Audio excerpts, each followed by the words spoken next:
পুজো পার্বণের দিনে আমরা যে প্রসাদই পাই তার মধ্যে সবথেকে প্রিয় খাবার হচ্ছে আমার নারকেল নাড়ু। আর সেটা যদি চিনির নাড়ু তাহলে তো দারুণ লাগে।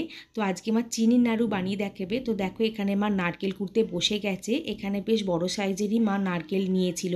তো দেখো নারকেল কোড়া কমপ্লিট হয়ে গেছে। এবার নারকেল কোড়াটা মা শিলেতে ভালো করে বেটে নিয়েছে, তোমরা চাইলে মিক্সিতেও বেটে নিতে পারো। এবার মা চিনির রসটা তৈরি করার জন্য একটা কড়াই বসিয়ে তার মধ্যে অল্প পরিমাণে জল দিয়ে 1 বাটি সমান চিনি দিয়েছে। এবার চিনির রসটাকে মা 5 মিনিট মতো ফুটিয়ে তৈরি করে নিয়েছে। এবার চিনির রসটার মধ্যে নারকেল বাটাটা দিয়ে দিল, দিয়ে চিনির রসটার সাথে নারকেল বাটাটা ভালো করে 5 মিনিট মতো মিশিয়ে নিল। দেখুন চিনির রসটা নারকেলের সাথে একটু মিশে গেছে। এবারে মা দিয়ে দিল এলাচ গুঁড়ো, এখানে 2টো এলাচ গুঁড়ো আছে। এবার এলাচ গুঁড়োটাকে নারকেলের সাথে ভালো করে মিশিয়ে নিল, দিয়ে আরও 5 থেকে 10 মিনিট মতো মা নাড়াচাড়া করে নিয়েছে। দেখো একদম কড়া থেকে ছেড়ে যাচ্ছে। তো নারকেল নাড়ুটা একদম তৈরি হয়ে গেছে। এবার একটা থালার মধ্যে নামিয়ে কিছুক্ষণ ঠান্ডা করে নেবে।